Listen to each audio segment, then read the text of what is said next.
Nama Harmiati Dusu, NIM 191302155. Kami akan membuat video dengan materi micro teaching. Evidence based adalah dalam kehamilan informasi yang terupdate yang bisa dipertanggungjawabkan. Misalnya dulu itu dalam pemeriksaan kehamilan kita memakai KMS yang hanya 1 lembar saja. Sekarang kita menggunakan buku KIA yang warna pink. Di sini sudah lengkap semua informasinya yang terbaru. Tinggal kita hanya sampaikan saja kepada pasien atau ibu-ibu hamil pada waktu sebelum kita memeriksakan, kita kasih dulu ini buku, kita jelaskan supaya itu ibu hamil dia bisa baca buku pinnya. Misalnya dalam pemeriksaan kehamilan dulu itu menggunakan 7T, sekarang sudah 10T. Pertama, pengukuran tinggi badan dan berat badan. Pengukuran tinggi badan cukup dilakukan 1 kali saja, sedangkan untuk pengukuran berat badan dilakukan setiap kali pemeriksaan. Kemudian yang kedua, tensi diukur tekanan darahnya ibu hamil. Normal untuk tensi ibu hamil itu 120/90. Yang di atas 140/90 itu sudah tidak normal, sudah termasuk preeklamsi.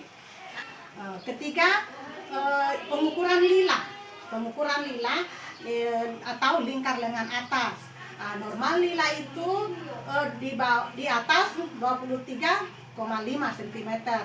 Apabila kita mendapatkan ibu hamil yang di bawah 23,5 cm, kemungkinan ibu hamil itu tersebut dia kekurangan energi kronik.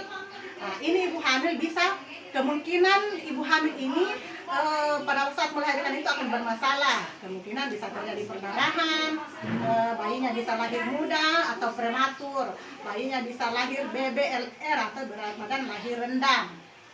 Kemudian itu palpasi, pengukuran TF atau tinggi fundus uteri untuk menentukan apakah sesuai umur kehamilan dengan pembesar janin, ya.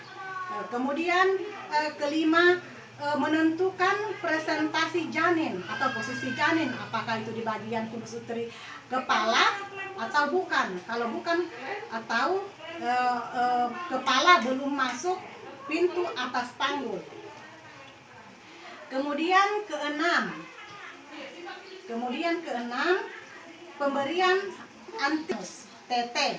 Pemberian anti-tetanus diberikan 2 kali selama kehamilan pada hamil pertama. Selanjutnya setelah TT itu kita berikan SF yang ketujuh, ya, pemberian SF. Kita berikan informasi kepada ibu hamil, ini pemberian S ini diminum obatnya 1 kali sehari selama 90 hari. Jadi selama hamil itu ibu hamil harus menghabiskan tabletnya 90 tablet. Kemudian nomor 8 itu T8 itu pemeriksaan laboratorium. Di situ yang harus diperiksakan adalah pemeriksaan HB. Apakah itu ibu hamil itu anemi atau tidak. Kemudian ada lagi pemeriksaan HbsAg dan HIV. Kemudian yang ke-9 itu konseling. Itu konseling setelah kita melakukan pemeriksaan pertama dan ke-8 ada yang maksudnya yang kita menemukan masalah kepada ibu hamil tersebut, di situ kita bisa berikan konseling. Misalnya tadi itu ibu hamil ada potensi untuk hipertensi. Di sini kita bisa sampaikan ibu hamil memberikan konseling supaya ibu hamil itu mengatur pola makannya, jangan terlalu banyak makan garam dan juga jangan terlalu banyak mengandung protein seperti telur.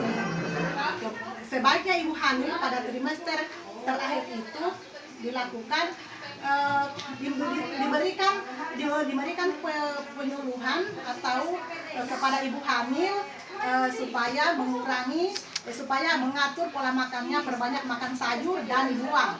Kemudian konseling nomor 10 T10 itu adalah sana atau mendapatkan pengobatan yang hasil pemeriksaan ibu hamil itu yang ada kelainan yang saya dapat.